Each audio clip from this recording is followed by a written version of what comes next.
A gente foi convidado a vir nessa cidade pelo Almeida, pela Secretaria Municipal de Educação, e a gente atendeu prontamente o pedido em função do acolhimento que a gente teve num primeiro momento que a gente esteve aqui no início do ano, e também de verificar na população, em vocês, moradores da cidade, essa busca por saber mais, pelo conhecimento, esse interesse.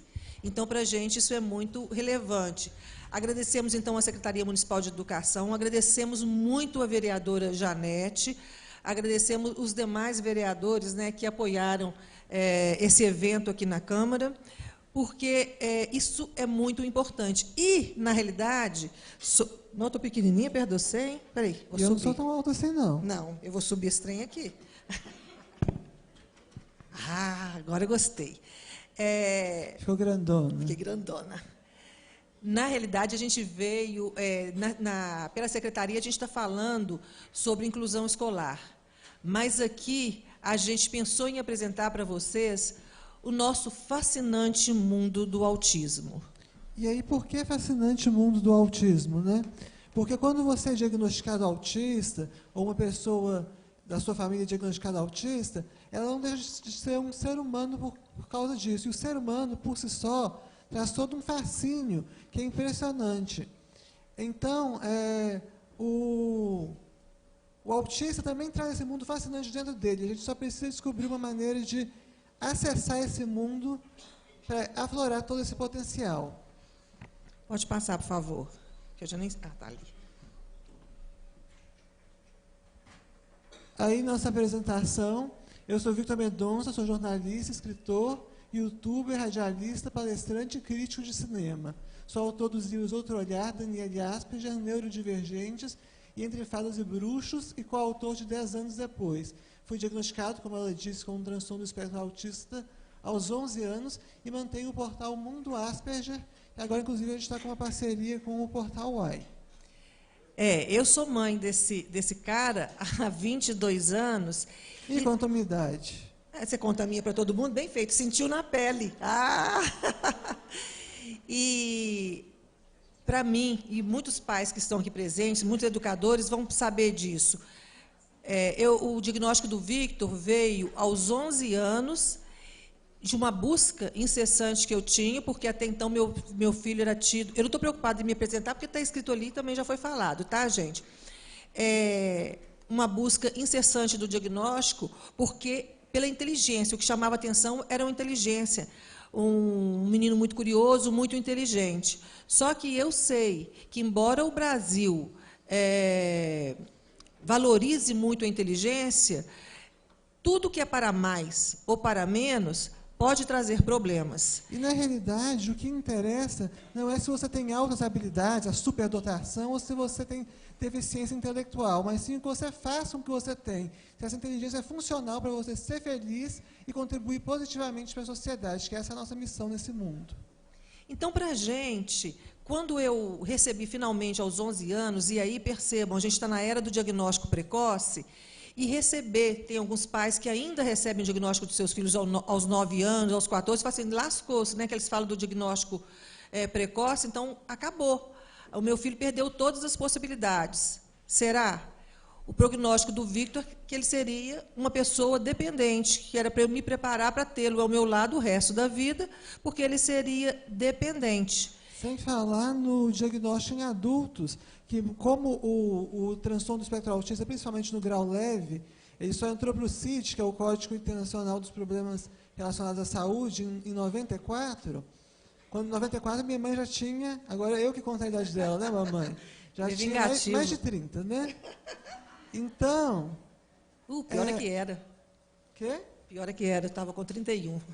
Então, muitos pais e pessoas adultas têm recebido também o diagnóstico de autismo, e elas também precisam de cuidado e de suporte. A gente não pode fechar os olhos para os nossos autistas adultos também. Até porque autistas crescem, né, gente? Ainda bem. Ainda bem. Então, percebam, a inteligência também que eles qualificavam e achavam bacana no Victor, eu já via na minha família que pode ser uma pessoa com QI alto, mas que não leva, isso não traz os melhores resultados. Pelo contrário, pode trazer um sofrimento pelo entendimento dessa inteligência. Vocês percebam que aqui no Brasil, os educadores que estão presentes vão poder confirmar, não existe capacitação para a gente... Eu não estou falando que o autista é superdotado, e eu estou falando mesmo do superdotado, que é diferente, não existe a capacitação para o superdotado. Então, como ser feliz assim? Ah, meu filho é superdotado, mas o meu filho é muito inteligente. O que ele vai fazer com essa inteligência? Qual que é a funcionalidade dessa inteligência que importa? Por quê? Porque a missão maior da gente no mundo é ser feliz e fazer o outro feliz. Pode passar, por favor. Então, quando eu recebi esse diagnóstico, muita gente teve pena de mim. Quando eu recebi o meu? Não, quando eu recebi o diagnóstico do Victor... Aos 11 anos, muita gente teve pena de mim. Obrigada. Muita gente teve pena de mim e, na realidade, eu não sabia, mas o meu cérebro autista já me preparava para o seguinte: é real, é fato, é lógico, qual que é o próximo passo? Então, quando o psiquiatra falou comigo, eu falei assim, ok, qual que é o próximo passo? É remédio? É o que? Eu não sabia. Porque o meu conhecimento também do autismo era o autismo estereotipado de que seria só a pessoa se movimentando assim e não conversando. E o autista, mesmo o autista severo, essa visão que tem do autista severo ainda é um estereótipo, né? Que mesmo o autista severo tem um potencial enorme dentro de si. A gente vai falar sobre isso mais para frente. E essa questão de ficar balançando e com dificuldade de comunicação, o autista leve também tem. Então, a gente não pode nem subestimar, nem superestimar os nossos autistas. Por que o símbolo infinito? Porque agora está mudando tanto, e os papais e mamães saibam que, quando esses danadinhos crescem, eles costumam não gostar de ser chamados de anjos azuis. Por quê? Porque tira a humanidade. Eles se descobrem, por vezes, com desejo. Eu digo por vezes porque tem o autista assexual também, que não tem desejo, mas tem o homossexual, tem o heterossexual. E esse símbolo é em função de ser um espectro. Então, você tem do autismo mais comprometido. E o que um autismo mais comprometido? Sofre mais que o autista leve? Não. Precisa de mais suporte do que o autista leve. Você passa pelo moderado e chega ao leve. E aí tem alguns papais e mamães que o filhinho pulou aqui para dentro do leve e que o papai está aqui bem pertinho, a mamãe está aqui bem pertinho. E vocês mesmo, que não estão bem pertinho desse limiar, né, Victor, do espectro, sim, vocês vão falar assim, poxa, Selma e Victor, mas vocês estão falando aí, eu também tenho isso. Tudo que vocês ouvirem aqui, no fascinante mundo do autismo, a gente está dizendo de intensidade. Então, é elevado a enésima potência. Então, você pode até ter, mas saiba, o seu aluno tem isso elevado a enésima potência. Poxa, ele tem que acostumar, né? Porque eu também fico incomodada com barulho. Esse incômodo é uma resposta sensorial, que ele pode ter hiporresposta ou hiperresposta, que na hiperresposta é correlato à dor. Ele sente um incômodo que dá um desconforto como a dor. Então, nossa, eu reparo que na hora dos parabéns, eles colocam a mãozinha no ouvido. Está dando dor, um desconforto muito grande. Ah, mas ele tem que acostumar, né? Vamos forçando? Não, vamos conhecer ele para ver até que ponto eu posso ou não introduzir isso aos poucos? E isso você vai perceber observando o autista. Ele que vai te dar as respostas. Na verdade, é muito mais, embora seja complexo, é também, paradoxalmente, muito mais simples do que a gente imagina. É observar a pessoa que ela te dá os sinais, inclusive não verbais. Então, finalizando esse slide... Que eu que ia falar, né, mamãe? Nossa! Você vai falar. Aqui tem até um VM aqui de baixo, pequenininho. Aqui, colinha. Eu não vi. Perdão. O que é ser autista para quem vive no espectro, né? A gente tem uma visão do autismo, e não só a gente, mas um grupo de pesquisadores, de autistas adultos, tem essa mesma visão, que o autismo, como a legislação vê, ele é uma deficiência, mas ele não é uma doença no sentido de algo a ser curado. Porque o autismo é uma maneira diferente de processar as informações e de sentir e de perceber o mundo. E isso traz impactos tanto negativos quanto pode trazer impactos positivos na vida da pessoa, se a gente souber dar os estímulos e as ferramentas necessárias para isso.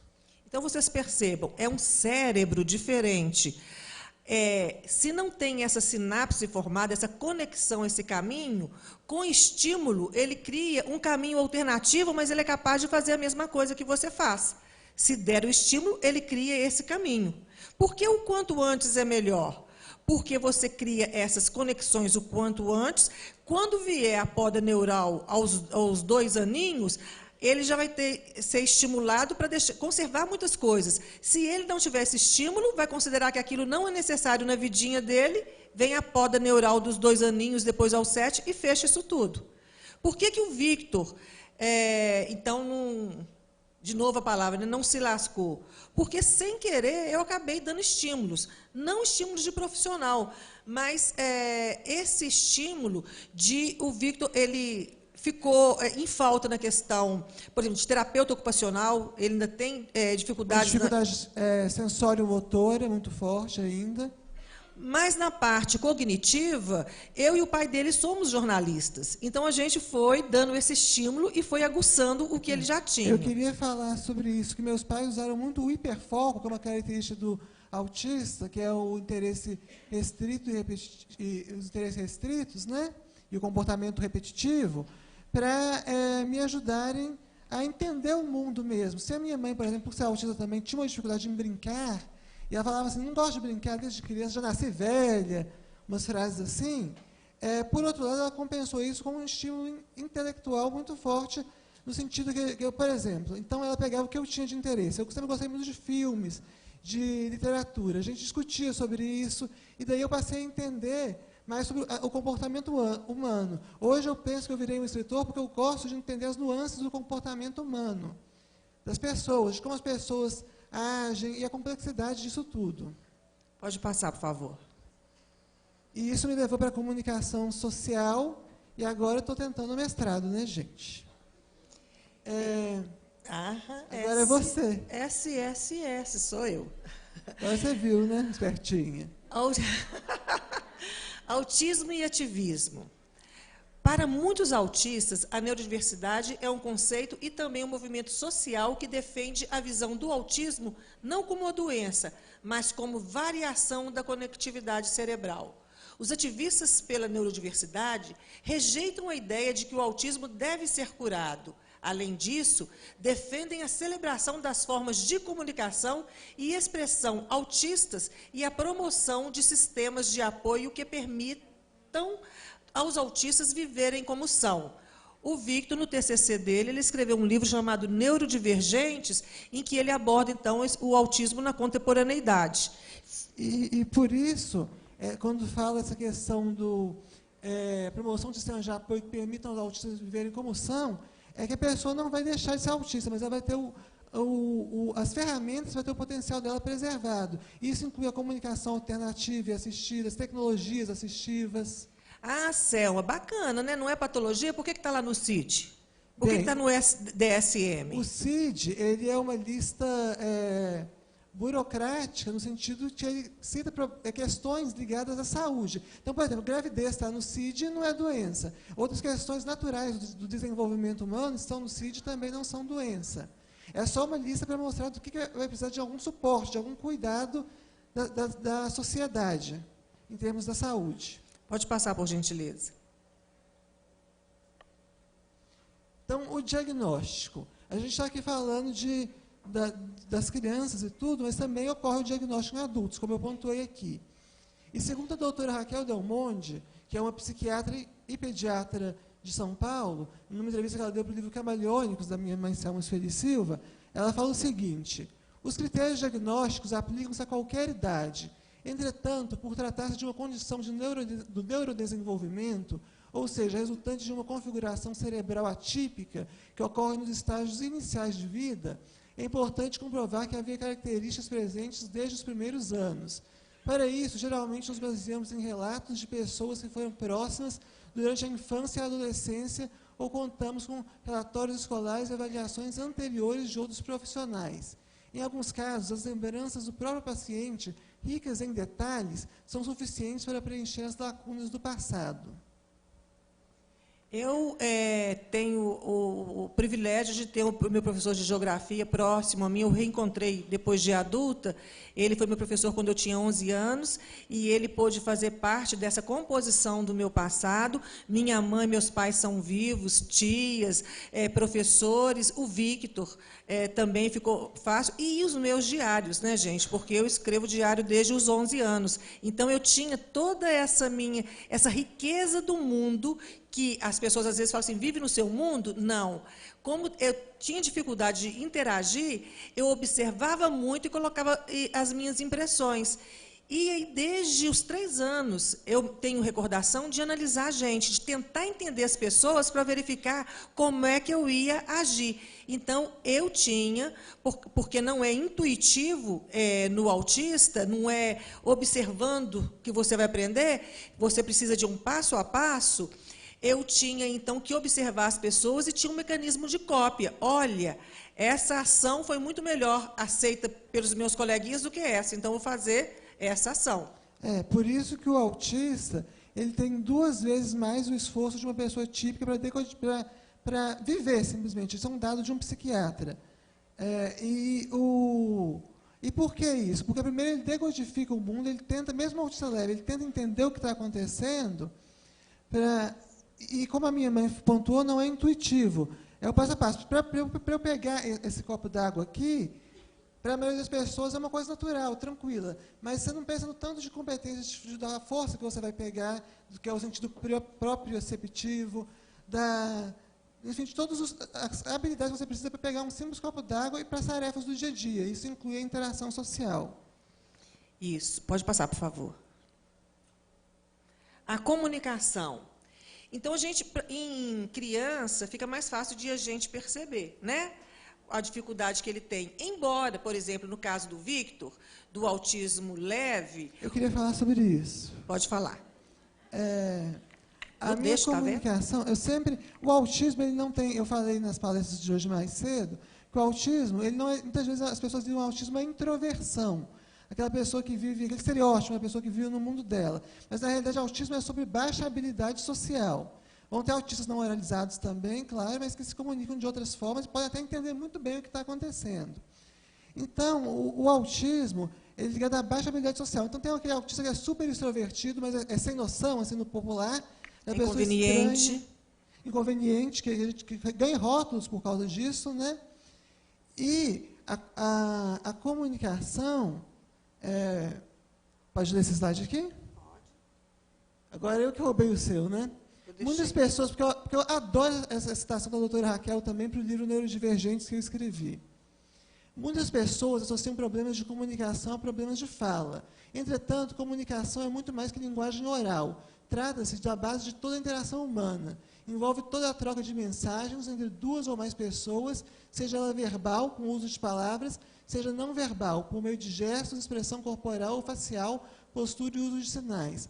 Sendo uma troca, necessariamente uma via de mão dupla. Envolve sempre o emissor, quem emite a mensagem, e o receptor, quem recebe e interpreta a mensagem. Para mim, que estudei comunicação, isso fica muito claro que é uma via de mão dupla que precisa ter um aprendizado mútuo. E aí eu volto no que eu ia falar lá no começo, que é o seguinte.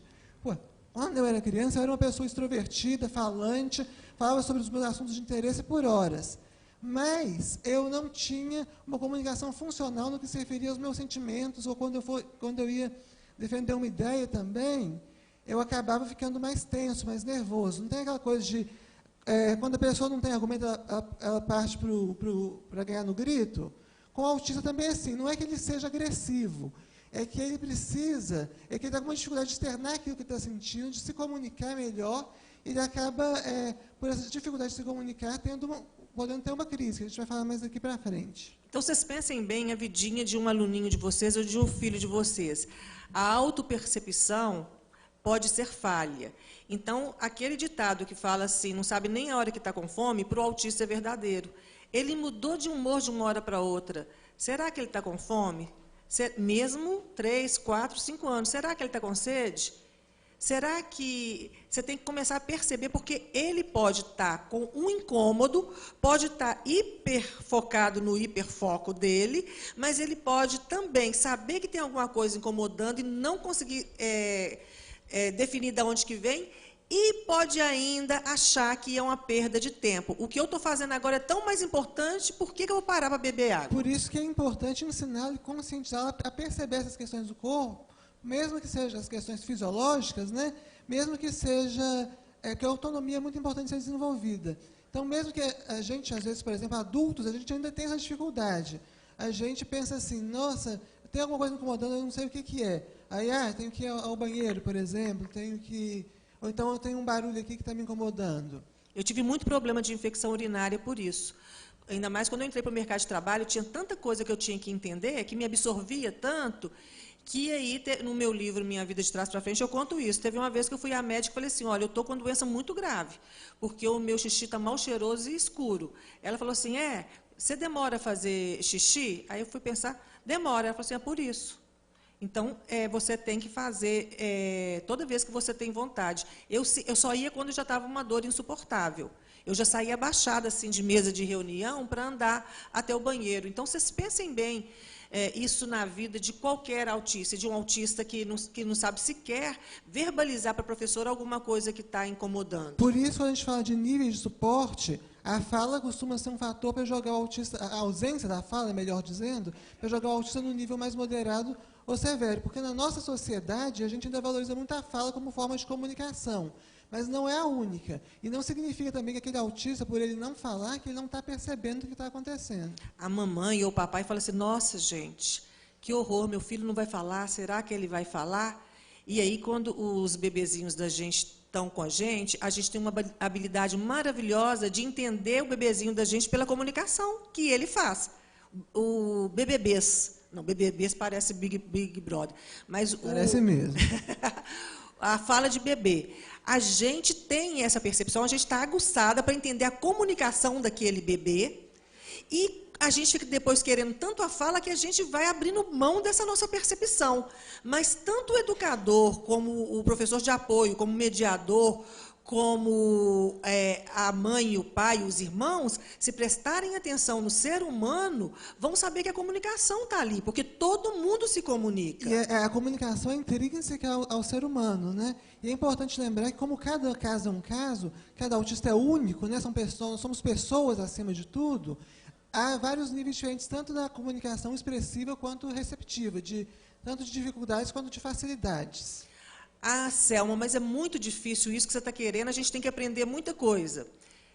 Lamento dizer, tem mesmo, e não é só sobre autismo, não, é sobre gente, é sobre quem está do seu lado. Porque é assim quando a gente casa... É sobre empatia. É assim quando a gente casa, é assim quando a gente entra num trabalho novo, é assim quando a gente faz amizade nova, é assim quando a gente chega num ambiente que a gente não conhece. Eu tenho que olhar para as pessoas, tentar entender aquele lugar, as regras daquele lugar para eu interagir. Então, assim, quando é com a questão de uma deficiência, a gente acha assim, que é um peso, é a mesma coisa que a gente faz, porém com intensidade maior. Essa médica, por exemplo, que a gente ama de paixão, que é de São Paulo, já foi, inclusive, esse ano, eu acho, ano passado, no Pedro Bial, junto com a Amanda Pascoal, que é outra também, Andréia Werner. A Amanda Pascoal é uma autista adulta, e ela era pediatra. O filho dela nasceu autista leve. Ela mudou para psiquiatra. E, ao invés de ajudar só o filho dela, ela está ajudando muitas outras famílias. Começou atendendo criança. Percebeu que muitos pais estavam dentro do espectro. Ou então, os próprios meninos foram crescendo. E aí ela passou a atender adulto também. Pode passar, por favor. Sobre as dificuldades da atividade de vida diária, os desafios da vida diária do autista, né? Essa é uma fala da Clarice Mendes para o livro Camaleônicos de Selma Sueli Silva. Para funcionar, sempre fiz o dobro ou até o triplo do esforço para me adequar a um mundo que parecia não ter os mesmos códigos que eu. Mas os custos disso só eu sabia. E por afetar somente a mim é que me pergunto se por isso os profissionais não enxergam nada demais. Porque muitas vezes a gente olha para aquela pessoa e fala assim, nossa, tão inteligente, podia amarrar o sapato, né? Eu não amarro o sapato até hoje, eu não tive os estímulos necessários para isso. Mas, Nem eu sei ensinar, também não tenho. Eu aprendi a fazer para mim. Se eu tiver que explicar, eu não dou conta.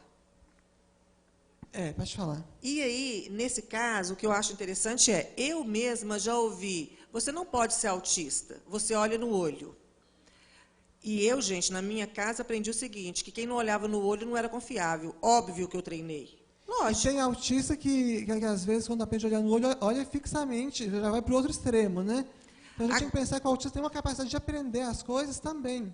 Agora, pensam, a visão da pessoa típica, quando ela olha no rosto, é mais ou menos um triângulo invertido.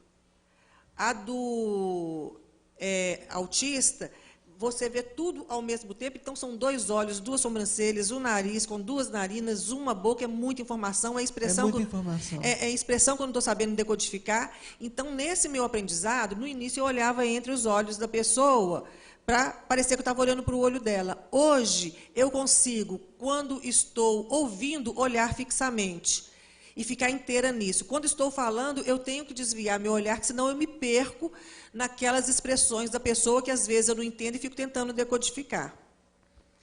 E outra coisa, você é muito afetiva, você é a pessoa mais humana que eu conheci. Como é que você pode ser autista? Tem esse mito, né, que o autista não tem empatia, mas uma teoria recente, ela corrobora o que empiricamente eu, a minha mãe e vários pesquisadores da área do autismo já sabíamos há muito tempo, que é o seguinte, o autista ele tem uma empatia, em geral, né, claro que a gente não pode generalizar, mas de uma maneira geral, o autista ele tem uma empatia até maior do que as pessoas típicas, é uma empatia emocional, e a mulher autista mais ainda, porque a mulher, de modo geral, tem uma empatia emocional maior do que o homem. A literatura científica fala isso. Mas ele tem uma dificuldade na teoria da mente, que é justamente perceber essa empatia. Então, por exemplo, a minha mãe, que é uma autista no feminino, com mais empatia emocional, ela já consegue, e mais vivida também, né, mais experiente, ela já consegue perceber algumas coisas mais rápido. Eu agora estou começando a perceber, mas quando eu era mais novo, uma vez, ela falou assim, uma determinada pessoa suicidou e morreu. Aí eu pensei, uai, mas se suicida, morre mesmo, né? Por que você está triste, mamãe? Suicidou, tinha que morrer, ué. E aí, ela me explicou, ele deixa uma família com 2 filhos, uma esposa, e aí que eu percebi aquela situação, eu comecei a sofrer até mais do que uma pessoa típica sofreria, talvez. Eu me lembro que eu assistia desenhos animados e eu chorava assistindo desenhos animados porque eu me identificava com aquilo. Quando há essa identificação, por isso que é importante, principalmente para os educadores, perceber isso no aprendizado. A gente só aprende quando há inferência na nossa vida, quando há identificação com o que está acontecendo. Que a gente dá significado. Pode passar, por favor. E o autista ele tem características neurodiversas, porque o mundo ele é tão desafiador para o autista estar no mundo, que ele tem características neurodiversas para se regular. Então, por exemplo, quando tem muitos estímulos, o autista costuma ter alguns movimentos repetitivos, como, por exemplo, a estereotipia, ou STEAM, como os autistas adultos preferem que chame, que é balançar a mão assim, mas eu ouvi uma palestra de uma neuropsicóloga falando que a estereotipia de balançar assim, a estereotipia clássica é menos comum do que a gente imagina, que a estereotipia pode ser repetir muito uma roupa, pode ser fumar muito, no caso do autista adulto. Então, no meu caso, por mais sutil que seja, existe essa estereotipia. No meu caso, eu fico muito assim, se eu estou prestando atenção numa palestra, eu mexo muito assim, unha por unha. Isso me ajuda a me manter concentrada, porque a concentração, para mim, é complicada. Então, isso aqui, ó, eu estou me sentindo e estou me regulando para preparar para aquele momento. Então, pensa bem a professora que fala assim, não pode fazer assim. Está tirando a possibilidade da pessoa de se regular. Claro que se for uma coisa que vai prejudicar ou o social, ou o convívio social da pessoa, ou então a funcionalidade da pessoa, ou então uma estereotipia autoagressiva, igual minha mãe que já mordeu o dedo fazendo prova. Era só fazendo eu já bati a cabeça na parede também, era uma forma articular que não era eficaz. Então você vai fazer uma transição, com a ajuda dos profissionais especializados, uma transição para estratégias que vão regular, que vão ser mais funcionais. Mas se é só uma característica que é diferente, a gente tem que parar com isso. Porque é diferente, a gente tem que mudar, a gente tem que acabar com isso. Não, é só diferente. E não precisa ser mudado necessariamente. De morder o dedo, falar muito rapidamente, que eu tive que mudar, porque uma vez fazendo a prova de física no Cefet, eu mordi e quando eu vi, estava o sangue pingando. Porque a gente também, nessas horas, eu estava com hipossensibilidade à dor. Então, não senti. E aí, nessa hora, eu me dei conta de quanto aquilo estava me prejudicando e as pessoas que estavam ao meu lado também perceberam. E aí, eu fui tentar mecanismos de substituição. Só que hoje, eu ainda me pego, por vezes, mordendo com menos força e já é um termômetro para mim, falando assim, tem alguma coisa que está me incomodando muito. Então, imediatamente, eu vou resolver essa coisa antes que eu acabe com o meu dedo, né? E quando o autista não consegue se regular, vem a crise, que ela é causada, ela sempre tem, que é assim, esse menino ficou estranho, então explodiu do nada. Nada é do nada, gente. Então, a crise, ela geralmente tem um gatilho. Existem alguns gatilhos que são mais comuns, como o gatilho da mudança de rotina, o gatilho do tédio, que chega de mansinho, e depois chega às 7 horas da noite, a pessoa não fez nada, ela começa a ficar agitada. O gatilho do sensorial, do barulho. Nesse do tédio, deixa eu falar uma coisa, acontecia muito com o Victor. Ele passava o dia inteiro querendo fazer algo, não conseguia se organizar para fazer, principalmente no período das férias, porque você tem uma rotina no período das aulas, e quando chegava à noite, ele sempre tinha uma crise. Por quê? Era esse tédio que ia chegando de mansinho e explodia numa crise. O gatilho da crítica também é muito comum, porque o autista tem uma dificuldade em ser contrariado por causa da rigidez de pensamento. Claro que se você oferecer argumentos que sejam lógicos, ele vai entender. Mas ele vai tentar se colocar, mas ele tem essa dificuldade de perceber o ponto de vista do outro.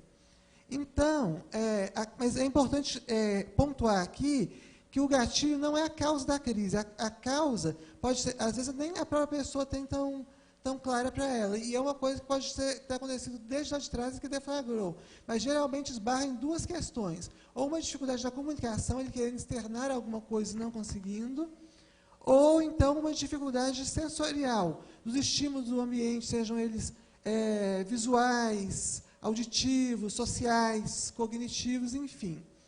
E existem 3 tipos de crise autística, né? Uma que talvez seja mais conhecida, porque é a que mais incomoda os outros, é o meltdown, que é aquela crise, é o colapso mental. A pessoa se desorganiza muito, começa a chorar bastante muitas vezes, ela fica no estado de pânico, e alguns até ficam agressivos nesse momento, justamente por essa dificuldade de se comunicar e de se expressar.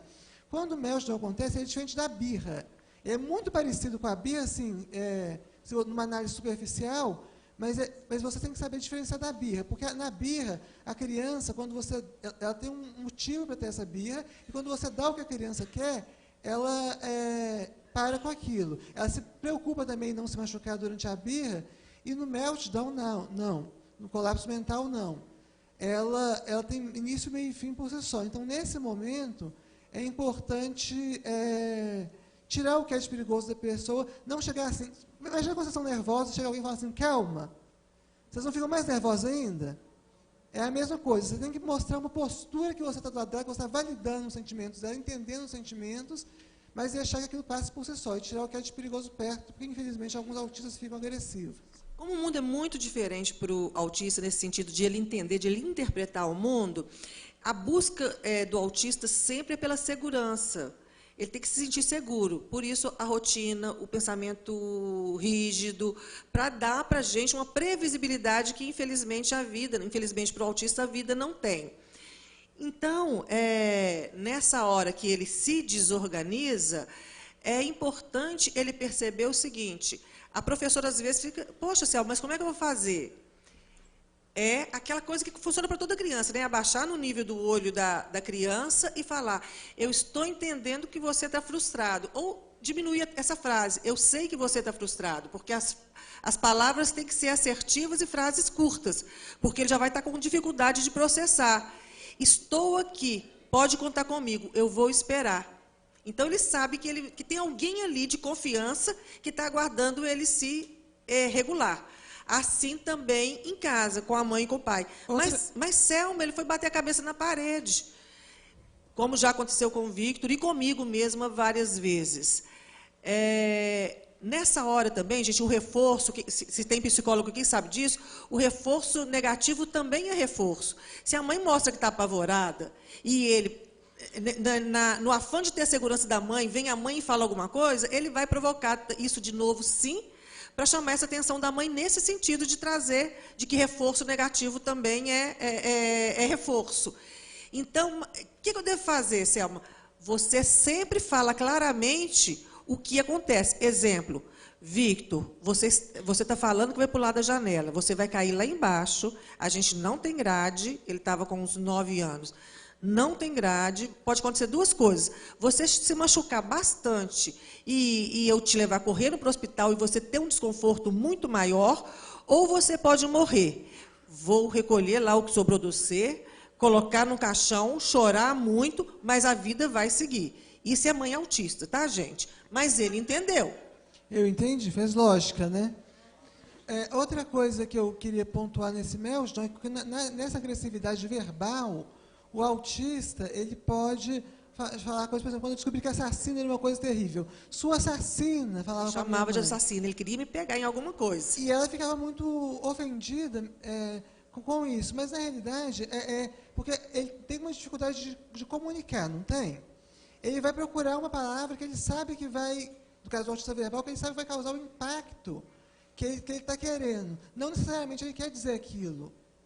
É importante pontuar isso. Exatamente. E também tem os... Quer falar? Porque esse meltdown é uma crise que normalmente eu tenho. E no adulto também ele não tem noção de perigo. Vamos supor, briguei com o meu marido e posso sair para a rua correndo e não enxergar o carro. Porque eu estou apavorada? Não, porque simplesmente bloqueio os outros sentidos. Então, é muito perigoso. Então, essa é mais a minha crise. E o do Victor é mais essa outra aqui, que é o shutdown. Shutdown é um termo até que vem da informática, que significa um desligamento de si.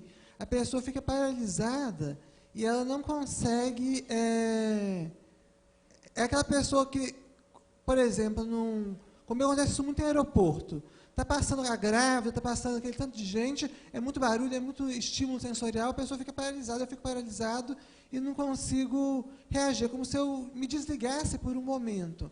Aí a grávida fala assim, mas que menino sem noção, né? E não educação, é nada disso. não me deu licença. Aliás, o autismo nos ensinou uma coisa muito importante, que é não julgar. Que todas as religiões pregam isso e é muito importante mesmo. E é engraçado, se não fosse trágico, seria engraçado, que a minha mãe, no aeroporto, que é a situação que eu citei, ela costuma ter o meltdown, fica agitada, fica nervosa. Completamente apavorada. Hoje em dia eu peço assistência. Apavorada. Por isso que o diagnóstico é importante, porque inclusive dá esse amparo. E o Victor eu tenho um shutdown, então fica... que pode falar? Eu fico com vontade de matar esse menino. Isso é a dificuldade da comunicação social na prática também. Um não sabe a hora de interromper o outro. Bom que vocês veem como é que é autista. Até nisso a gente teve que se entender. Porque a dificuldade da comunicação social, ela às vezes é mais sutil. Essa questão de não perceber a deixa da hora de falar, não perceber quando o outro está querendo falar. Eu estou percebendo pela cara da minha mãe que ela está doida para falar, por exemplo. Tá vendo? E não se lia essa expressão. Isso tudo é aprendido assim, vivendo, passo a passo. Mas porque é muito engraçado, de fato. Porque eu fico centrada, focada, tipo assim, eu tenho que chegar naquele portão. Então, assim, eu tenho que andar depressa, eu tenho que ir, e estou completamente apavorada com tudo que está à minha volta. E olho para o lado, aquele menino lá parado, completamente o olho no vazio. Ô, gente, dá vontade de pegar pela orelha e sair arrastando. Mas hoje eu já entendo mais, né? Respeitar as diferenças. Por isso é bom ter o diagnóstico. O diagnóstico para rótulo, ele não vale nada. Assim, o rótulo nenhum presta. A gente tem que entender o sujeito, a pessoa. A pessoa com deficiência é um sujeito com seus desejos, seus interesses e tudo. Mas o diagnóstico nos dá um norte de como entender isso. E o diagnóstico da minha mãe me ajudou a entendê-la e o meu diagnóstico, com certeza, ajudou a minha mãe a me entender também. É libertador. E tem também o Burnout, né? Que é um transtorno até que algumas pessoas típicas estão desenvolvendo por causa da cultura, talvez seja a palavra mais adequada dos dias de hoje, que A gente falou que tudo no autismo é ligado à intensidade, né? Então, no caso do Burnout, o autista, ele depois de uma interação social, ele está interagindo bem, parece que está normal, entre aspas, mas quando ele chega em casa, ele tem uma exaustão social tão forte que ele não consegue fazer coisas básicas do dia a dia, que prejudiquem a funcionalidade dele mesmo. Tem autistas que ficam sem escovar dente, sem tomar banho. Mas não precisam se preocupar que a gente escovou os dentes e tomou banho de vir para cá, viu? Gente, agora, imaginem a cena. A gente está tendo uma maratona muito grande aqui, com muita alegria. Eu agradeço ao Almeida por ter insistido de a gente fazer essa maratona, porque está sendo muito legal. Eu falei assim, ô Almeida, não me entenda mal, não vai achar que eu sou chiliquenta, não, mas assim, eu preciso, para dar conta disso, eu e o Vitor, de certos cuidados. E que a gente está tendo, e por isso que a gente está tão inteiro aqui e com tanta alegria. Mas imaginem a cena. A gente está aqui hoje, amanhã de manhã tem uma palestra no Geraldo Teixeira, São Geraldo, que, inclusive, não sei, né, vocês estão convidados, enfim. Que é mais focado na inclusão escolar. Porque lá a gente vai fazer mais focado na inclusão escolar. E aí, a gente vai para Rio Casca, na quarta-feira. E a gente veio de Aimorés, na semana passada. E promovemos um curso. E promovemos um curso no sábado, sobre legislação, e teve feira de rua, de livro, feira literária de rua, e a gente estava lá. Então, o que acontece? Vocês imaginam a cena, esse cara não paralisa em alguns momentos? Quando chega em casa, esse Burnout se manifesta de maneira diferente. Ele passou tudo, ele chega na pilha. Então, nossa, ele quer pular, ele quer conversar, e eu não quero nem que olhe para mim. Eu não falo que o autista não gosta de toque, nessa hora não vai abraçar minha mãe, não. Eu faço assim. Vai por mim. E é interessante, porque o autista ele pode ser hipersensível ou hipossensível ao toque. Tem autistas que adoram abraçar e tudo. Eu, por exemplo, sou meio desajeitado para abraçar, expliquei para algumas pessoas aqui hoje, mas eu adoro abraçar. Mas a gente tem esse momento que, às vezes, a gente precisa ficar consigo mesmo. E olhem, a questão, né? Deve ser uma pergunta que vocês se fazem, mas como é que essa pessoa sensível ao toque vai namorar? Ô, gente, o que é combinado não é caro, né? Não é verdade? Então, você tem que fazer o outro te conhecer. Porque eu, por exemplo, não dou conta daquela mania que, quando você está começando namoro, que o homem adora. Se ele tem fixação no cabelo, não tem, homem? Aí vai, passa a mão, e mexer na cabeça, gente. Uma vez eu consigo, 2 vezes eu consigo, 3 vezes eu estou atacando a jugular do sujeito. Então, assim...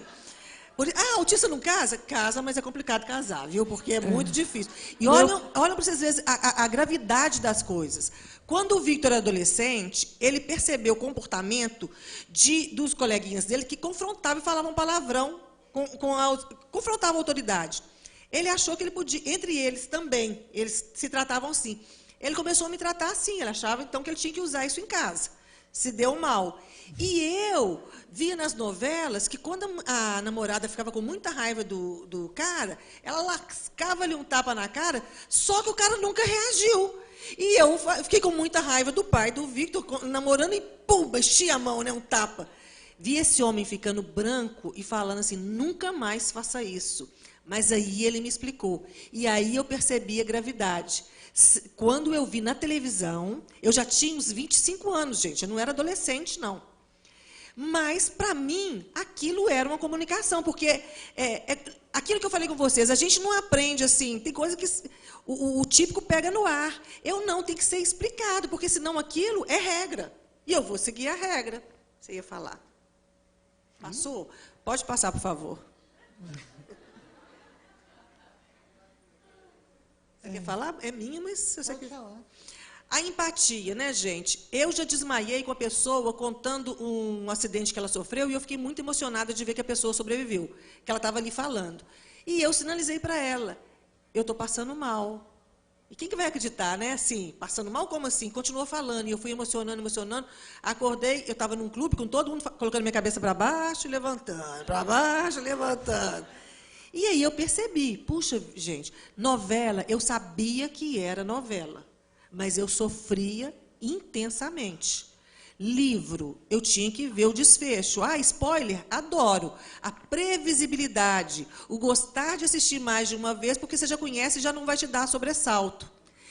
Aqui, Pode falar. só um parêntese aqui, que eu lembrei que eu ia falar aquela hora. Meu pai, ele falou que, recentemente, ele falou que era muito difícil, à medida que ele foi envelhecendo, conviver com a minha mãe, que se o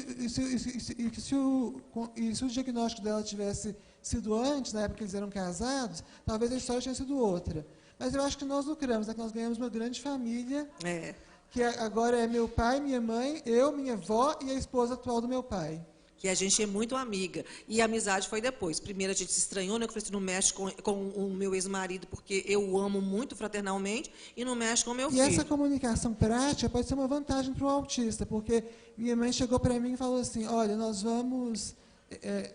você está chateado porque nós vamos separar, né, eu e seu pai?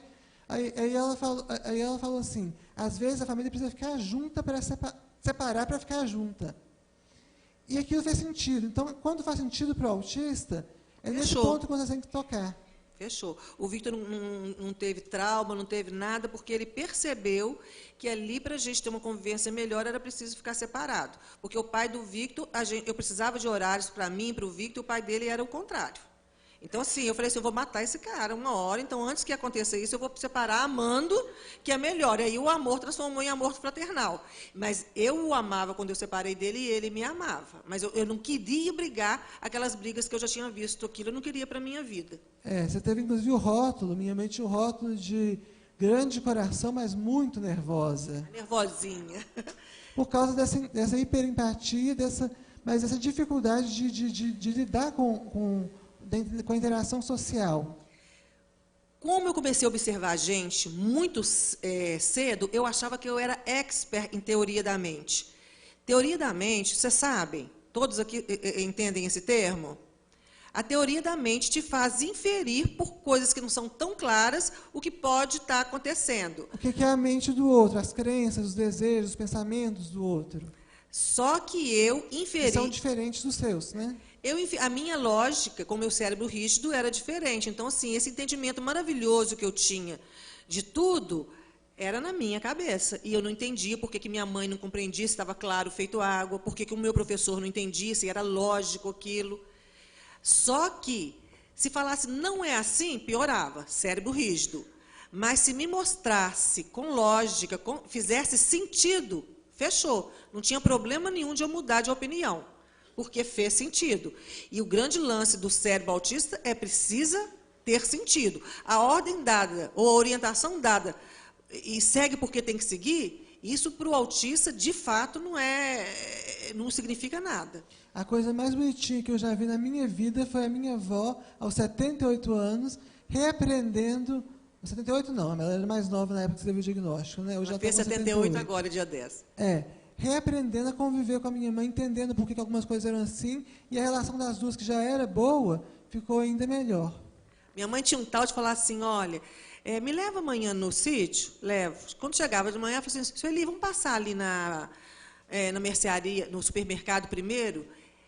Eu apavorava. Como é que eu fazia minha mãe entender por que eu apavorava e como é que minha mãe e eu entenderia que não tinha nada demais. Para mim tinha tudo e para minha mãe não tinha nada. Hoje, sabedora do diagnóstico, minha mãe, você pode me levar no sítio? Posso. Aí ela me antecipa, amanhã eu vou precisar fazer compra. Está tudo ok? Aí eu expliquei para ela, mãe, se eu for no meio de semana, menos mal. Mas fim de semana, esqueça, eu não entro no supermercado abarrotado de gente. Então, assim, ela sabe que se for no sábado que a gente for, eu não vou parar. Porque, para mim, eu não dou conta. Então, não é má vontade. Eu não dou conta. E sem contar também que, quando eu fui escrever o livro Camaleônicos, eu até não devia te contar essas coisas, não. Nossa, ainda mais que está gravando. Pensa bem. Mas o autista acaba falando. Falta de filtro social total, né? Quando eu escrevi o livro... Quando eu escrevi o livro Camaleônicos, eu fiz uma grande reportagem com autistas adultos.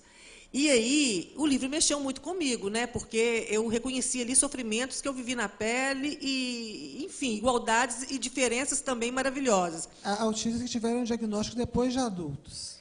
Aí o pai do Victor, que é o nosso editor, teve que mudar algumas coisas. Eu falei assim, mas por que, Roberto? Eu não gosto, você não é de mexer no texto? Ele falou assim, Selma, se você deixar desse jeito, do jeito que você fez a reportagem, o Detran vai lá e caçar a carteira de todo autista. Então, vocês vão ficar morrendo de medo, né? Nossa, tem muito autista dirigindo. A gente estabelece estratégias para dar conta. Mas eu, realmente, na minha região, está tendo obra e tem que desviar muito o trânsito, nesse dia eu não vou andar de carro, porque eu me perco e fico nervosa e posso colocar outra pessoa em risco. Então, tem que ter esse desconfiômetro, sim. E, normalmente, o autista, por ser muito lógico, ele tem esse tipo de raciocínio. Hoje eu não vou dirigir, nessa circunstância eu não vou dirigir. Vocês imaginem no trânsito, aquela moto que não tem filtro no barulho, né? Aquele barulho, eu lá dirigindo, de repente, eu que tenho hipersensibilidade, eu ouço aquele barulho daquela moto. Para mim é o fim. Se eu estiver dirigindo, eu perco, sabe? Então, eu me preparo, coloco o abafador de ouvido. A gente tem uma série de estratégias para dar conta. Então, a questão é deficiência, porque eu ajo diferente. Se me derem suporte para eu me igualar, eu consigo fazer a mesma coisa. E a leitura social é isso que vocês sabem, né? Nossa, eu estou aqui, o Victor percebia coisas no ar. Nossa, tem alguma coisa estranha, minha mãe está mais tensa, mais assim, mas às vezes eu estava chorando e ele não percebia. Literalmente, eu estava tão focado em outras coisas que eu não percebia isso. Então, essa falta de leitura, poxa, o aluno não compreendeu. Então, a professora, por isso que o mediador é tão bacana, o professor de apoio, que é um intérprete educacional. O professor regente, ele precisa de amparos de equipe para ele dar conta de tudo, porque ele tem que dar conta de 25 alunos únicos. Então, aquele que exige mais vai ter ali o professor de apoio, ou o cuidador, ou os dois, para que faça essa mediação com o professor regente para saber como é que tem que ser essa atividade adaptada para esse aluninho. Né? Isso, e outra coisa, gente, vamos para o recreio. O autista não é gente, não chamou meu nome, não me chamou gente.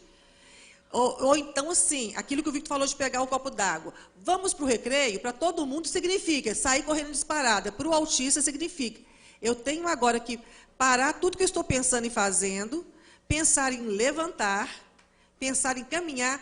Não sei se vocês já tiveram aluno que de repente começa a fazer isso e empaca. Porque é um processo longo para ele, uma coisa tão simples que vamos passar para o recreio agora. Pode passar. Dificuldades com a memória de trabalho. Também é uma coisa, gente, que até na vida adulta, eu e o Vitor, a gente sente muito, né, filho? Sim. Olha, eu sou daquelas que eu tenho que anotar para ficar com raiva de alguém que me faz alguma coisa, porque você lembra, não é porque ser rancoroso, não. Você lembra para não incorrer no mesmo erro. Eu tenho a situação, resolveu, acabou. Eu posso cair nela de novo, porque eu não tenho essa memória.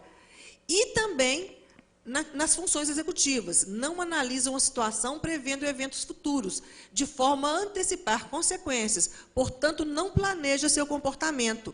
Então, eu não tive dificuldade com o Victor numa questão de conteúdo, mas sempre tive dificuldade com o Victor na questão de organização.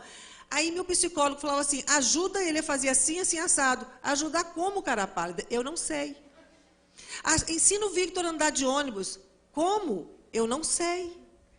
Eu tive outras doenças, como enxaqueca forte, essas coisas todas, porque as pessoas veem uma pessoa aparentemente ok, e eu pedi o trocador para me avisar, e ele esquecia. Porque talvez se eu estivesse lá com algo mais visível, ele ia lembrar de mim. No aeroporto, eu e o Victor somos esquecidos. Porque as pessoas... Isso é muito sério. Isso é muito sério. E tem coisas... As pessoas normalmente pedem, aqui em Minas, para repetir a informação, né? Eu pedia, porque numa primeira resposta eu entendi o todo, na segunda resposta eu ia por partes para tentando visualizar, porque a minha forma de decodificar é por imagem, então eu tinha que passar aquilo que estava sendo falado para a imagem no meu cérebro para conseguir fazer aquilo. Então, vocês imaginam a pessoa vendo uma adulta aparentemente normal, falando assim, mas essa mulher é baba? Porque aí eu desenvolvi um mecanismo da solicitude, da gentileza, para tentar criar empatia para a pessoa me ajudar. O que aconteceu? A minha vida foi ficando cheia de tarefas, exaustão. passou a ser muito difícil para mim viver um dia de cada vez. Mas você falou alguns pontos que são interessantes. Que quando a gente tem que sempre, a gente aqui está falando de algumas dificuldades, é bom que a gente conheça e trabalhe, mas também tem as potencialidades da pessoa. Quando a minha mãe fala dessa capacidade de pensamento visual que a maioria dos autistas tem, eu confesso que eu já não sou muito assim, não, mas a maioria dos autistas é a capacidade de foco, que antes era vista como um defeito, e a capacidade de perceber detalhes, são vantagens enormes que podem ajudar a pessoa, inclusive, no mercado de trabalho, na escola, se isso for bem aproveitado. Eu, uma vez na rádio, eu fui radialista há 15 anos e agora, em outubro, vou voltar para o rádio. Uma rádio lá de Belo Horizonte que chama Rádio Super, que é ligada ao jornal O Tempo de lá. Bacana.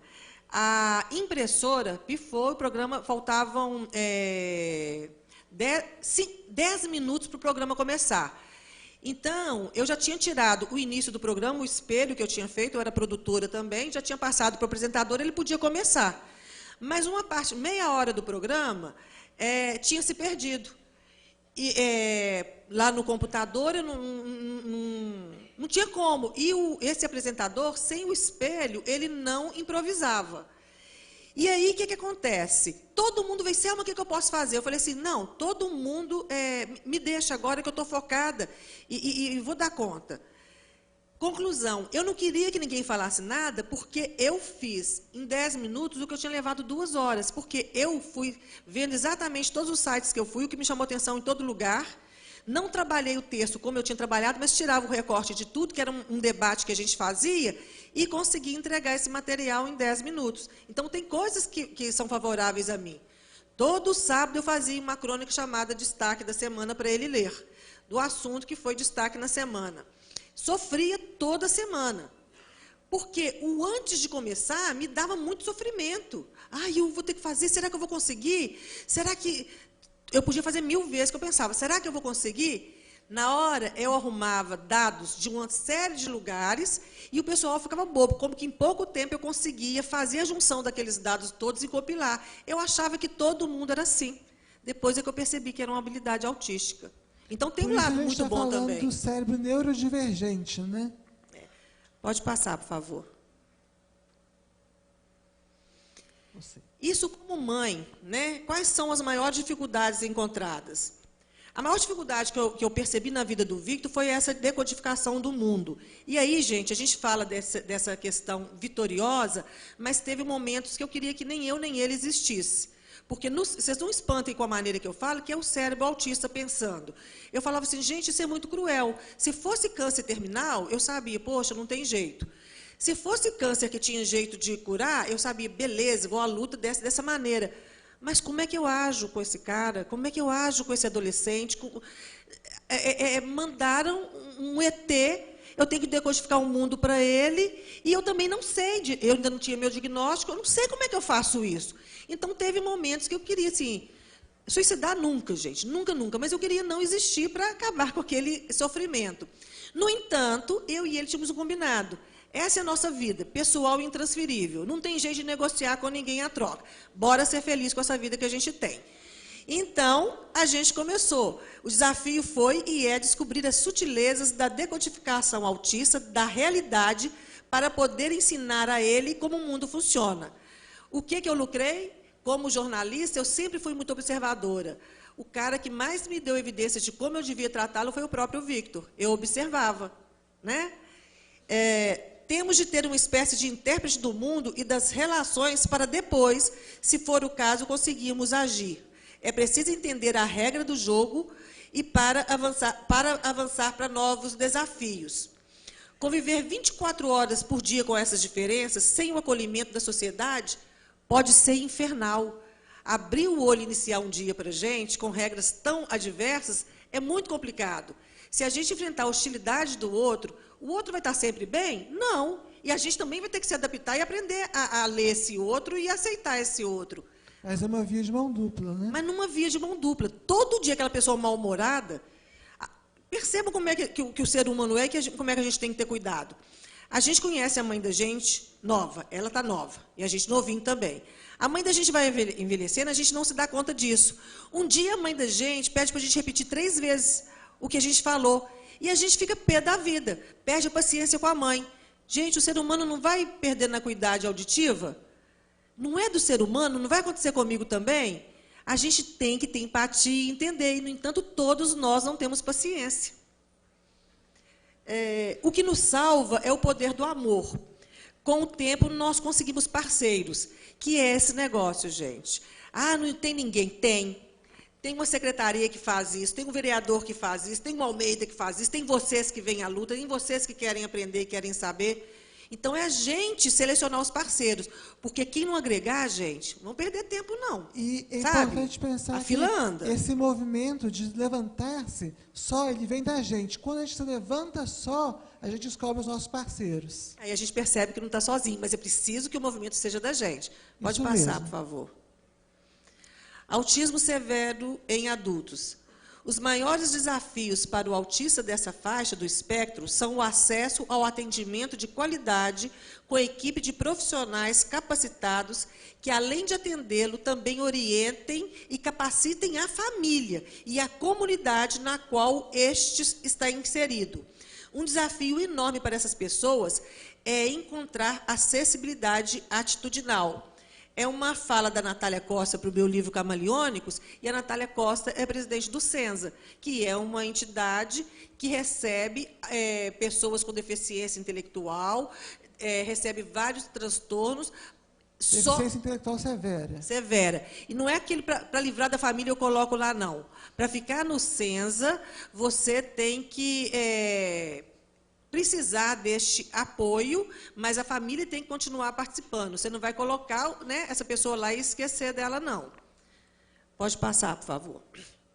Então, a verdade é que do autismo leve ao severo, os sintomas são intensos e causam prejuízos reais à vida da pessoa. Ah, vocês são tão privilegiados, né, que são autistas leves. Sim, o nosso cognitivo é preservado dessa maneira que vocês estão vendo aqui. Mas a gente tem aquelas crises todas, a gente tem aquelas dificuldades todas do sensório motor, de uma série de coisas. Assim como o severo, ele pode ser não oralizado, e ele tem muita coisa preservada aqui, porque a questão da inteligência, também no livro Neurodivergentes, o Victor fala, eu acho até que aqui também a gente trouxe um pedaço disso, a inteligência já está mudando de padrão. Você vê que até o autista, que mesmo o autista severo, às vezes, pode ser um cérebro encarcerado num corpo que não tem condição de comunicar com você, mas que está entendendo tudo. Olha que louco.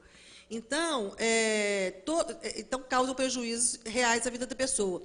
Mas a felicidade existe se olharmos o ser humano. O rapazinho que teve aqui, você pode olhar para ele como um diferente e que está lá assim, oh, coitadinho, não está tendo noção de nada. Não. Se você olhar para ele como um ser humano, você vai falar assim, gente, que interessante. Olha, ele está balançando, olha como que ele está interagindo, a forma dele de interagir, olha como é que ele está entendendo, olha como é que cria uma relação dele com essas professoras.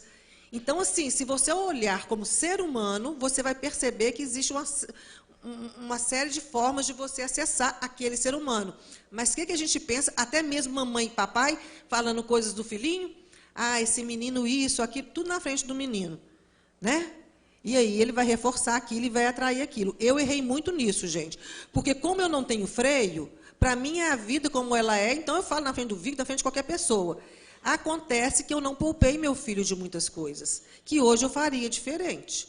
Mas tudo bem, eu me perdoei, porque os erros inadmissíveis de pais e de educadores são o de negligência e o de má-fé.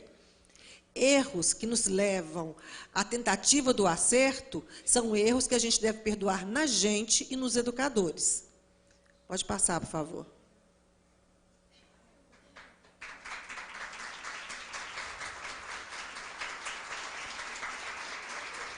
Verdade, né? E aí, vocês podem falar assim, mas é fácil para vocês, porque vocês são autistas leves, né, em tese. Mas eu me lembro do primeiro Congresso Internacional de Pessoas, do primeiro encontro brasileiro de pessoas autistas, que foi em Fortaleza, eu encontrei com o Pedro de Lucena, que é esse rapazinho aqui. Rapazinho, né, quase da minha idade na época. Eu tinha 19, na época eu devia ter uns 20. E ele tem uma fobia de copos de plástico, então se ele pega um copo de plástico ele joga longe, ele é não oralizado, ele se comunica pelo tablet, ele tem uma estereotipia assim, que é uma pessoa que também, falando sem muito freio, que se a gente visse na rua ou no ônibus, a gente teria até medo da pessoa. E seria muito fácil, porque ele não tem nada a dizer ao mundo. Aí esse cara vai lá e digita no tablet. Perdoe a minha inquietação. Estou muito emocionado. Nunca pensei que participaria de um evento desse porte. Já pensou? Que pancada? E esse cara se revela um poeta de primeira grandeza. E como aqui a gente mata a cobra e mostra o pau, está aí uma poesia do Pedro de Lucena. Desmotivo, intertextualidade e motivo de Cecília Meirelles. Eu me desmotivo sem motivo, vivo sempre perplexo, querendo a sombra de um amigo onde eu possa descansar. Me sinto levado pelo vento de minha solidão, e só mesmo lendo Lispector para refletir minha escuridão. Se me desmonto, não sei, não sei. Se me refaço, me desmonto de vez, até que me reencontro outra vez e me pergunto, demoras a vir e quando chegas, logo vais embora? Fujo de mim mesmo todos os dias. Se sou alegre ou triste, distante ou próximo, afetuoso ou insensível, nem mesmo eu sei. Mas de tudo isso, dentro disso tudo existo, e uma coisa eu digo, sou autista e isso assumo. Pedro de Lucena.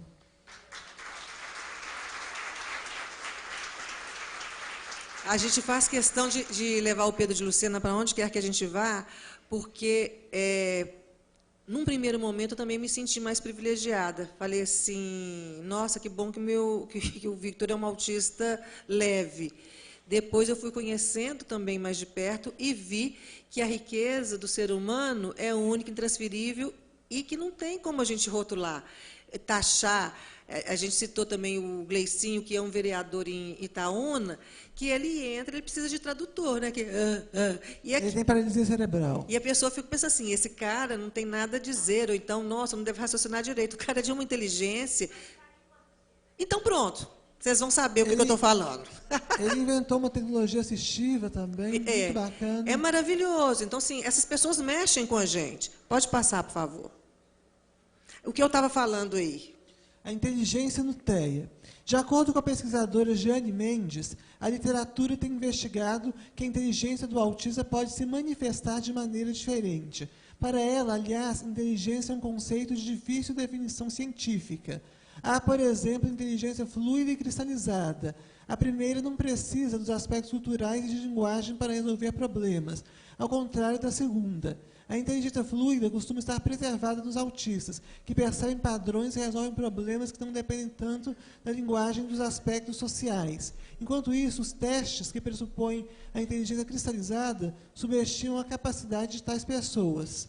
Também um trecho do Neurodivergentes. É o que acontece com o Pedro de Lucena, com o Gleicinho. Né? Por isso os testes de QI têm que ser repensados. E até a Maria Luísa Nogueira, que é uma mãe de um autista não oralizado e professora da UFMG, ela fala que a gente tem que criar novos testes de QI e validá-los, considerando as dificuldades da comunicação. Porque quando o problema é a comunicação, como é que a gente vai medir a inteligência dessa pessoa? Se é o ponto frágil dele, o nevrálgico, exatamente a comunicação. É expor o que tem dentro dele, né? E comunicar é trocar informação, né, gente? Podia passar. Apagou? Hã? Ah, tá. Então, nessa questão da inteligência, os educadores, e a gente citou isso na palestra mais cedo, ninguém admite erro médico, né? Porque médico, como é que pode errar com vida? Do meu filho, da minha mãe, do meu pai, da minha. Não admito erro médico. Educador também lida com vida. E se ele errar na profissão dele, ele vai comprometer toda a existência de uma pessoa, toda a existência de uma família, toda a existência de um país. Né? Então, isso é muito sério. Selma, mas a gente não ganha quase nada, é muito complicado, é difícil? É. Mas se ele não assumir, no terceiro milênio, a posição dele de cientista da educação, que ele vai ter que estudar sempre, que não adianta reclamar o que a escola não me formou, o que a escola não me deu, o que o poder público não me dá, que não adianta reclamar disso, que tem, a partir do momento que eu ajo, eu crio necessidade, torno visível essa necessidade e cutuco o vereador, e cutuco escola, e cutuco todo mundo. Então, não tem pacote pronto para a gente. Essa função é do educador. E se, Selma, eu já estou quase aposentando. Selma, estou chegando agora e já não gosto desse sistema público viciado. Muda de profissão, assim, por favor, porque a gente está lidando com vidas. Eu não podia errar como mãe do Victor. Esse erro de negligência que eu falei e de má-fé, porque eu tinha a obrigação, eu vou morrer, espero que antes dele, e eu tenho a obrigação de deixar um valor para a sociedade, e não um peso. E nenhum ser humano precisa ser peso para a sociedade. Nem no Senza, os severos, os que têm comprometimento intelectual grande lá, nem eles são peso, porque eles lá, eu mesmo na minha casa tenho coisas que eles confeccionaram.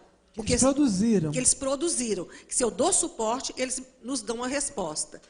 Então, gente, eu não tinha o diagnóstico. O Victor tem uns 11 anos também. Então, eu adoro essa frase por causa disso.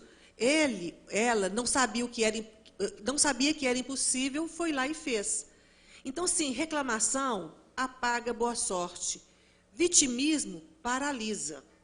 A gente, como ser humano, pode sentir tudo, porque a gente é ser humano. Agora, consentir é escolha. Eu posso sentir muita vontade de matar uma pessoa que me fez mal. É do humano. Mas matar ou não é escolha. Então, consentir vai ser a sua escolha. Pode passar, por favor. Então, a gente sempre se pergunta se autismo tem cara.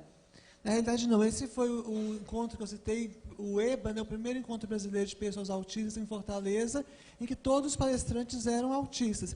E lá a gente percebe a diversidade dentro da diversidade. Isso é muito bacana aprender com isso.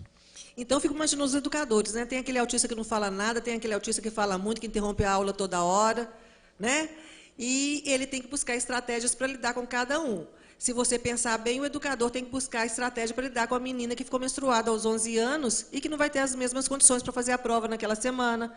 Para o menininho que está assustado com o que está acontecendo com o corpo dele e ele não está entendendo. Então, assim, isso é a educação de hoje.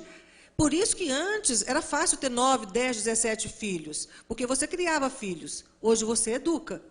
Então, assim, educa, e antes, assim, o padre da paróquia ajudava, o vizinho ajudava, você deixava, era um favor que ele fazia, dando opinião. Hoje não, é com a gente, com o educador. Então, que a gente, família, faça a nossa parte, para o educador fazer a dele e a gente trabalhar junto. Porque o objetivo é o mesmo, criar um valor para a sociedade. Está acabando, viu, gente? Pode passar. Autismo no feminino, isso eu já falei. Eu criei mecanismo de cópia, então, Selma, você era falsa? Não, eu tinha que aprender de uma maneira diferente.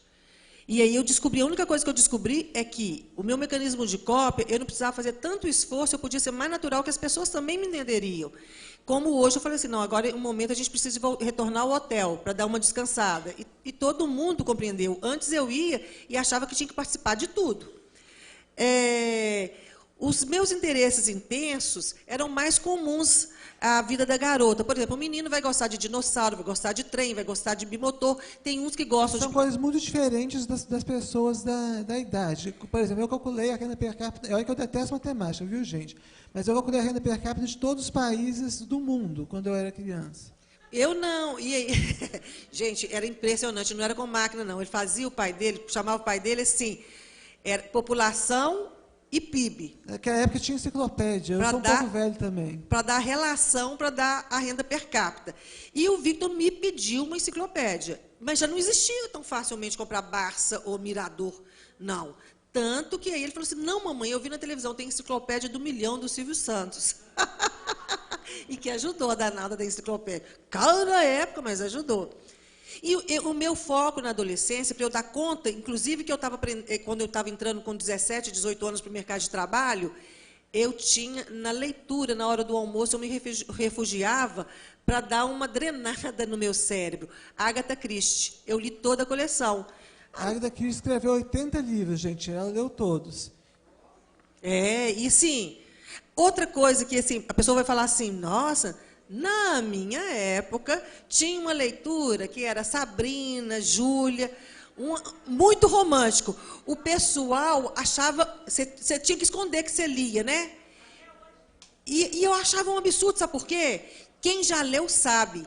A descrição de lugares. Eu viajava por países, eu conhecia culturas diferentes, e aquilo me ajudava na minha realidade. A tensão contínua pode gerar depressão e ansiedade. Eu tenho transtorno da ansiedade generalizada e tenho TOC, que eu desenvolvi em função desse meu esforço para viver. E se o educador hoje também não desempenha o papel dele como ele deveria, ele pode levar aquele aluno a desenvolver situações coexistentes, que, segundo os pedagogos, os psicopedagogos, chama transtorno disruptivo. Então, isso é muito sério. O transtorno disruptivo, a depressão, você vai... eu conheço, no meu livro Camaleônicos, tem um caso, né, uma entrevista que mexeu muito comigo. A menina entrou no FMG autista. Por falta de adaptação, hoje ela tem 5 laudos. Isso é muito terrível, porque você vai desenvolvendo outros transtornos. Pode passar, por favor. Então, sobre essas sutilezas do autismo no feminino, e aqui eu vou falar da síndrome de Asperger, que é o grau mais leve do autismo. Tony Etchut, psicólogo clínico considerado o maior especialista mundial em síndrome de Asperger, destaca: as mulheres Asperger são mais criativas na maneira como lidam com as diferenças. Elas são muito boas em disfarçar a síndrome. Os terapeutas estão percebendo melhor como elas fazem isso, utilizando-se de várias estratégias. Richard Mills, diretor de pesquisa da National Autistic Society, afirma que não seria surpreendente se a proporção real fosse de 2 homens por mulher, e não 4:1, como costuma ser afirmado. De acordo com a médica Judith Gold, diretora do Lord Winnie Center, da NAS, essa diferença pode ser ainda menor, de 1,5 para 1. Também está no livro Neurodivergentes. Então, tem muita mulher não se entendendo, adulta mesmo. O Tony Etchut até fala que as mulheres, elas mesmas a perceberem que estão no espectro do autismo, depois de adultos, que elas percebem que essa tentativa de se adaptar gera um estresse enorme que não funciona, que acaba por não ser funcional. E tem muita mulher sofrendo, não se entendendo, por causa do ciclo do subdiagnóstico das mulheres autistas. Então, a gente tem que perceber as nuances do autismo. Os critérios diagnósticos são os mesmos para homens e para as mulheres. Mas, por ser mais sutil o autismo leve na mulher, é importante perceber essas nuances de como esses critérios podem afetar a mulher autista. Se ela tiver no grau 3 ou 2, severo ou moderado, o comprometimento é maior. Então, fica bem mais fácil perceber. No leve é que tem essa dificuldade. Pode passar, por favor. Faculdade de mercado de trabalho. Algumas vezes deixei de estudar porque o conhecimento que eu tinha era suficiente para escrever no tempo que eu teria para fazer a prova. Se eu estudasse mais, não teria tempo de colocar no papel o que estudei a mais. Isso me frustrava com a educação. No entanto, depois que entrei na faculdade, considero que tive uma carreira brilhante. O advento do computador me ajudou muito com esse problema da escrita. Vicente Kassab Borges, para o livro Camaleônicos, de Samuel Sueli Silva. É interessante, esse Vicente Kassab é um pós-doutor, autista. Diagnosticado adulto. Diagnosticado adulto. E ele me fez lembrar muito a mim, quando ele cita essa parte. Porque, às vezes, a gente tem tanta dificuldade de transpor a informação que a gente tem, que acaba sendo um desafio. Pode falar. Eu também tive uma grande dificuldade, e o Victor, depois eu pude ajudá-lo na faculdade por causa disso, que o professor, eu perguntava assim, o que vai cair na prova? O que o professor responde? Tudo. Tudo. Então, eu estudava tudo com a mesma intensidade. Era um bimestre, 1º, 2º, 3º e 4º. Eu não conseguia começar de trás para frente. Eu tinha que ir no 1º, 2º, 3º, 4º, eu já estava morrendo. Porque quando chegava na matéria que era a mais relevante para a prova, ela já estava exausta e não tinha tanta produtividade. Então, o professor tem que estar muito atento com essa comunicação assertiva do autista também. Porque, de qualquer maneira, gente, eu ia estudar. De qualquer maneira, o autista vai se empenhar. Pode ser duas provas valendo 50 pontos ou 100 valendo 1. O esforço que ele vai fazer é o mesmo. O comprometimento dele é o mesmo. E aí, autismo é uma sentença. A Amanda Pascoal, que a gente citou, que foi no Bial, essa primeira aqui, é de Brasília. tem uma carreira, ela está na segunda graduação. Artista plástica. O Rodrigo Tramonte é do Sul, ele é de Florianópolis. Isso é para não falar assim, é só a Selma e o Victor são exceção. Não. A Rita Louzeira, ela inclusive está num trechinho do meu livro Minha Vida de Trás para Frente, é uma ativista feminista, negra, então ela luta por uma frente muito maior, é autista leve e tem um irmão com autismo severo. E aqui embaixo é a geração de autistinhas que eu adoro. Minha mãe, eu e o Victor. Então, assim, não precisa ser sentença, dá certo, mesmo sem diagnóstico. Né? Se a gente tem esse embasamento aí da família, de uma escola atenta, gente, dá certo. Pode passar, por favor. Só leve, então, que não é sentença? Não. Aí tem a Carly Fleischmann. Você quer falar dela um pouco? Não, pode. Está acabando, viu, gente? Eu morro de pavor de vocês ficarem assim, nossa, já está um saco. A Carly, é porque eu tenho uma dificuldade um pouco com a pronúncia do inglês. A Carly, ela era uma autista não oralizada e ela tinha...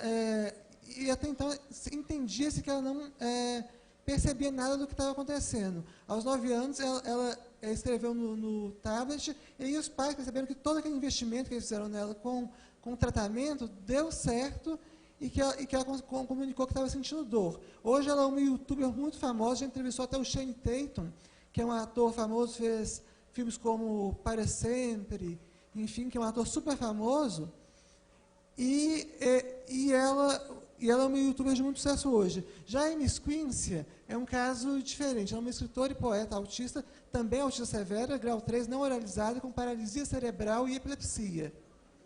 Quando criança, mas não precisa ter dó dela não, gente, ela venceu.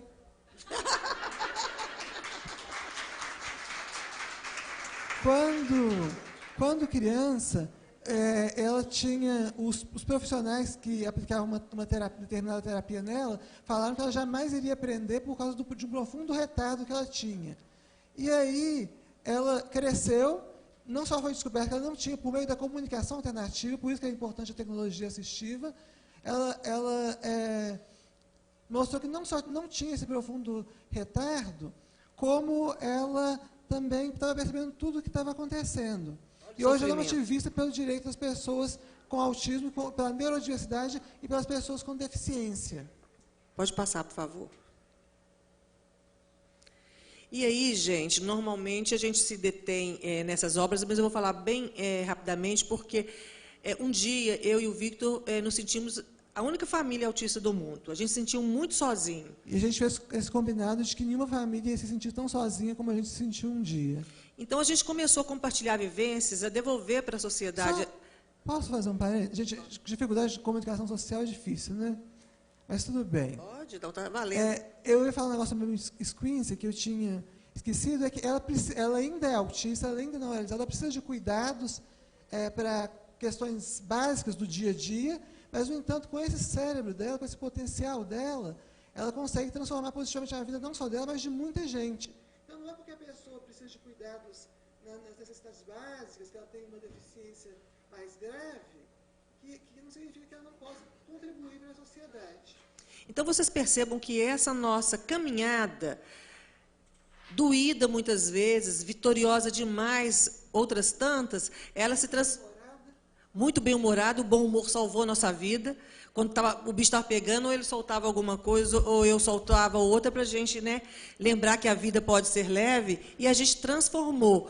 O Victor, o TCC dele da faculdade, se transformou no livro Neurodivergentes, em que ele fala do autismo na contemporaneidade. Questões como imaginação, inteligência, empatia, autismo no feminino... Tudo isso é tratado nesse livro, que é um livro acadêmico-científico. Jornalístico. Acadêmico-jornalístico. Não é jornalístico-acadêmico. Jornalístico-acadêmico. Parece que não faz diferença, mas o que vem primeiro faz diferença, sim. Está vendo? Eu adoro, porque ele fica ali e eu aprendo cada vez mais. O menino artista, foi a primeira vez que o pai dele conseguiu escrever sobre o autismo, embora seja escritor há mais tempo que a gente. No interior, a gente não fala assim, galfo, almoço. Então, esse menino foi diagnosticado por uma pessoa da zona rural como autista. Artista, doutor? É. autista. Nossa, meu filho é artista. E voltou, contou para todo mundo que o filho era artista e seguiu as instruções, e esse menino, de fato, era um artista, levemente baseado na trajetória do Victor.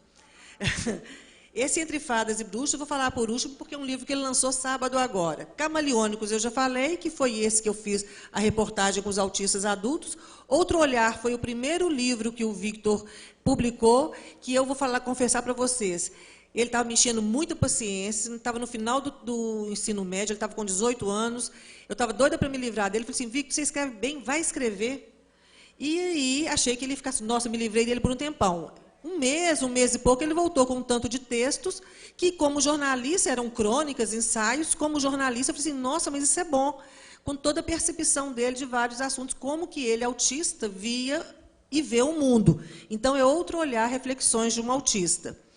E aí o retorno foi tão bacana que o Vitor falou assim, puxa, mamãe, durante uma noite que ele passou em Claro, ele escreveu um livro com sentimentos da adolescência. E ele lia muito Meg Cabot, Sophie Kinsella. Então, ele criou uma personagem feminina autista e colocou ali todo o sentimento da adolescência. É uma menina que ia encontrar com a atriz favorita dela. A história é toda fictícia, mas o sentimento muito real.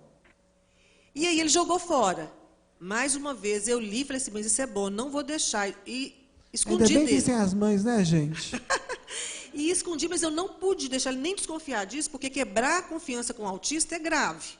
Só depois do Outro Olhar, que eu tive certeza que ele tinha arrependido, que eu surgi com um livro, e ele, então, publicou. 10 anos depois, a gente publicou o ano passado juntos, porque uma referência aos 10 anos do diagnóstico do Victor, que a gente é muito mais do que o autismo. Né? A gente é muito mais que autista. Então, esse livro ele conta não conta esses 10 anos em formato de historinha, não, mas por meio de textos, contos, crônicas, artigos, poesias, desenhos que mostram a nossa visão sobre a arte, a política, a espiritualidade e o autismo também, que é uma parte importante das nossas vidas. Exatamente. E esse último livro foi o livro que eu escrevi logo depois do diagnóstico. Eu fiz uma catarse, minha vida foi passando como um filme, porque eu falei assim, como assim? Eu não sou quem eu não era quem eu sou, quem sou eu? Aquela coisa, deu um nó. Não por causa assim, eu sou autista. Não, não era isso, era, hein? Gente, eu estava com 53 anos. Aí, eu comecei a revisitar as memórias. Eu, desde cedo, prestava muita atenção em gente, então eu tenho memória muito clara desde os 3 anos de idade. E depois dos 11, eu tenho os meus registros em diário. E aí, então, eu voltei e conto minha vida de trás para frente, em que eu vou percebendo que o autismo sempre esteve ali. E como que as pessoas falam assim, nossa, vou estragar a vida do meu filho. Vocês vão ver que mesmo quem não tem diagnóstico, tem saída. No meu caso, poderia ter sido com menos sofrimento, se eu tivesse o diagnóstico, sim. Mas foi um caso vitorioso, porque foi alicerçado na luta, na batalha de uma família de origem muito humilde, que tinha a opção de ser feliz ou ser feliz. E era o que a gente queria, ser feliz. E o Entre Fadas e Bruxas, deixou para falar no final, que eu lancei, é o primeiro livro que eu lanço que não tem ligação direta com o autismo, mas ele também fala de temas, uma fantasia, né? Mas ele fala de temas muito ligados a essa questão da inclusão, como a diversidade, a importância da cooperação e não da competição, e também a questão da identidade. Porque o autismo, para muitos autistas, é também uma questão de identidade. Quando a minha mãe foi diagnosticada tardiamente, ela se sentiu um pouco a identidade roubada. Eu me senti roubada da minha identidade, porque não tinha profissional capacitado para me diagnosticar. E o autista tem o direito de ser quem ele é, do jeito que ele é, claro que, como todo mundo, aprimorando as suas dificuldades e trabalhando as suas potencialidades. Isso aí, gente, se vocês tiverem interesse, a gente tem o site mundoasperger.com.br. Asperger com G, do jeito que fala. E lá, então, a gente tem os links para a compra desses livros, se for de interesse. Pode passar, por favor. Então, você. Quase que eu vou de novo. Só vou ler aqui. Eu acho essa citação fantástica. Devemos aprender a transformar o veneno em remédio para sermos plenamente felizes. Aí uma citação de Nichiren Daishonin, que é um filósofo japonês do século XII ou XIII? XIII, que é o inverno nunca falha em se tornar primavera. E é necessário o rigor do inverno para a gente aproveitar essa primavera. Então, foi isso. Eu acreditei na primavera. Então, eu topei enfrentar o inverno com dignidade e enfrento todos os dias, porque é sazonal, né? Volta. A gente não pode ligar num piloto automático, mas eu tenho essa certeza. Ele nunca falha em se tornar primavera. Pode passar, por favor. Então, gente, o que um autista pode? O autista pode tudo, principalmente... Ser for cara de pau. Como nós dois somos. Então, a gente fez isso. Vocês, sinto muito por vocês, mas a gente é cara de pau e sem noção. Som na caixa.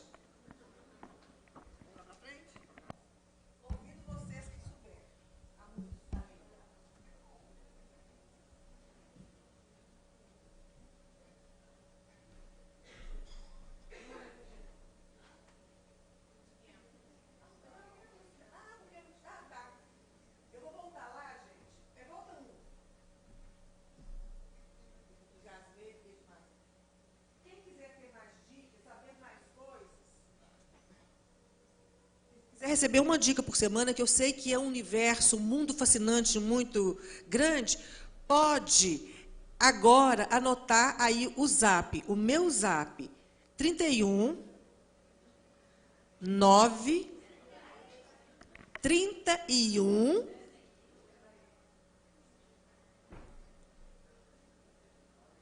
9 88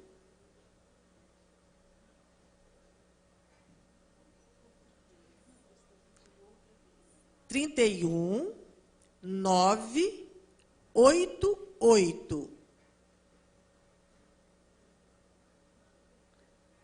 96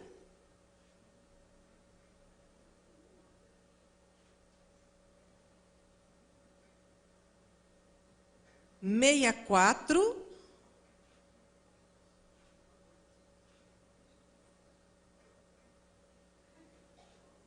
12. E vou matar vocês de raiva, porque depois que a gente fizer isso aqui assim, ela pode voltar no slide que tem isso escrito, tá? Eu queria saber se está todo mundo antenado, se a coisa continua funcionando. Ali. 31 9 8896 6412. E pode passar, então. Isso aqui são os nossos contatos. No Instagram, o Mundo Asperger. Eu vou deixar isso aqui também, depois a gente volta e vocês copiam. E vamos agora ver o que o autista pode quando ele é cara de pau, feito eu e o Victor.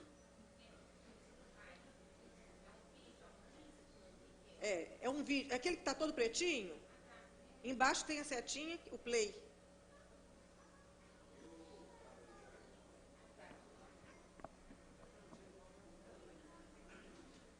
A gente foi convidado e a gente ousou.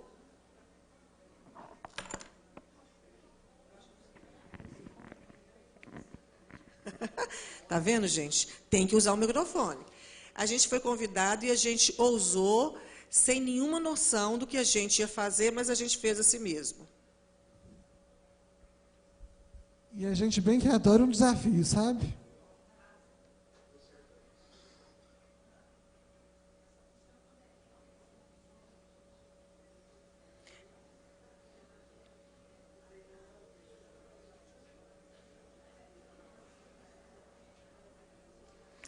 Gente, segura a onda só um pouquinho. Só porque a gente falou que a gente é cara de pau, né? Mas nós somos sim, eu vou achar esse negócio aí. Pois é, eu acho que tem. Eu acho que tem. Vai aí dentro de outros. Tem onde que tiver esse. Agora olha aí um pouquinho. Deve ser.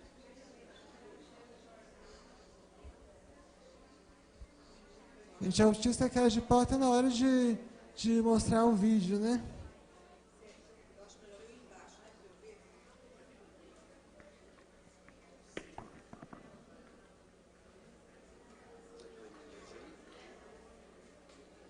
A gente queria agradecer muito pela oportunidade de estar aqui e disseminando mais informação, porque assim a gente espera que vocês tenham elementos para construir a sua própria reflexão sobre o que a gente falou, assim a gente constrói uma sociedade mais inclusiva e mais humanizada. A gente está muito feliz, a gente foi muito bem acolhido aqui em Divinópolis e estamos muito gratos mesmo. Muito obrigado.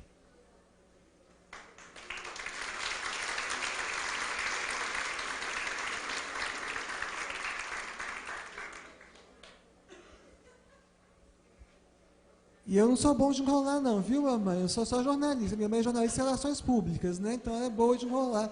Porque relações públicas tem essa facilidade com cerimonial e tudo, né? Mas eu sou só jornalista, então.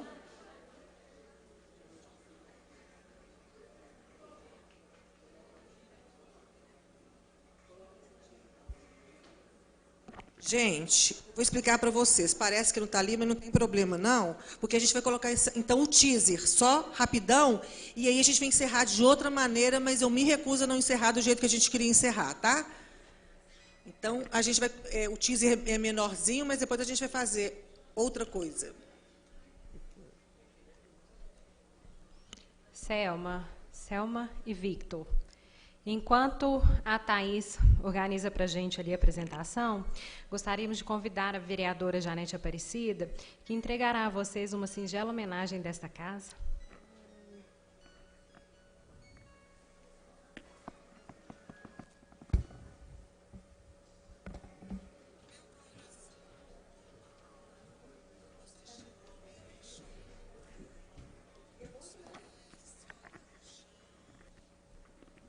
Boa noite, pessoal.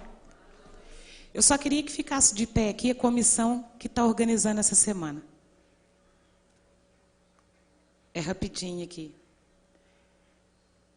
A gente pode dizer que nada é feito sozinho. Aqui a gente tem várias pessoas envolvidas. Eu vejo que essa noite aqui, o que a gente teve aqui foi mais do que um aprendizado, mais do que uma aula. Foi um exemplo que é possível fazer, principalmente se a gente tiver empatia, amor e coragem. Porque é isso que vocês mostraram. O mundo Asperger, que nós tivemos de treinar para poder falar, assim como também aprender que é Victor e não Vitor. Nós vimos o seguinte, que o portal blog, que é o canal do YouTube que vocês fazem, e que a gente teve de assistir para entender quem viria aqui, é algo que traz conhecimento a cada um de nós. Muitas vezes a gente acha que a internet não tem coisa boa, e muito pelo contrário, tem muita coisa boa, e vocês são exemplo disso. Quando a gente estava assistindo palestra, eu vi que em muitos momentos as pessoas se emocionaram. Eu também me emocionei. Teve uma hora que o Almeida segurou na minha mão e falou assim, a gente vai acabar chorando. E não tem como não se emocionar com a história de vocês. Eu vivi alguns momentos lembrando dos meus filhos em casa. E lembrando de muitas vezes que eu não soube lidar com eles. Eu penso que alguns aqui pensou que não soube lidar com o próprio filho ou aluno. Mas você ensinou para a gente que quando a gente faz de coração, desde que não seja por negligência, a gente fez com amor, as falhas fazem parte e os acertos vão acontecer. Nós queremos agradecer muito a oportunidade de ter conhecido vocês. O ensinamento que cada um de vocês trouxe para nós. Pode ter certeza que a cidade de Divinópolis ganhou muito com vocês e com o mundo Asperger. Deus abençoe cada um de vocês. Vocês são sempre muito bem-vindos para trazer ensinamento e conhecimento para todos nós. É o que a cidade de Divinópolis, em nome do Legislativo, nós trazemos para cada um de vocês, junto com essa comissão maravilhosa. Deus abençoe.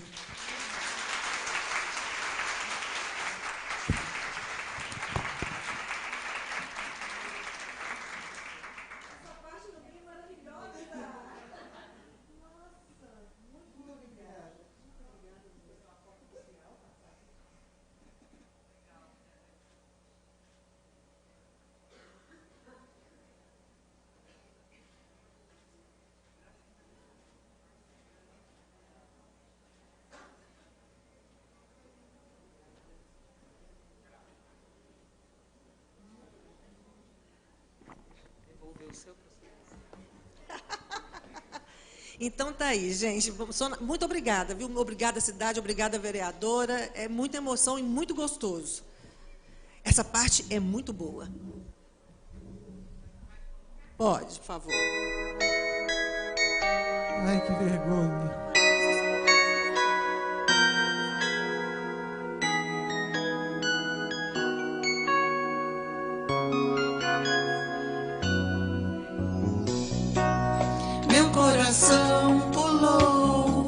Você chegou, me deixou assim, com os pés fora do chão. Pensei que bom, parece enfim acordei. Pra renovar meu ser, faltava mesmo chegar você, assim sem me avisar. Pra acelerar um coração que já bate pouco, de tanto procurar por outro, anda cansado, mas quando você está do lado, fica louco de satisfação. Solidão nunca mais, você caiu do céu, um anjo lindo que apareceu, com olhos de cristal, me enfeitiçou, eu nunca vi nada igual. De repente, você surgiu na minha frente, luz cintilante, estrela em forma de gente, invasor do planeta amor. Você me conquistou, me olha, me toca, me faz sentir que é hora agora de a gente ir. A gente pode tudo quando a gente acredita. Obrigada, filho.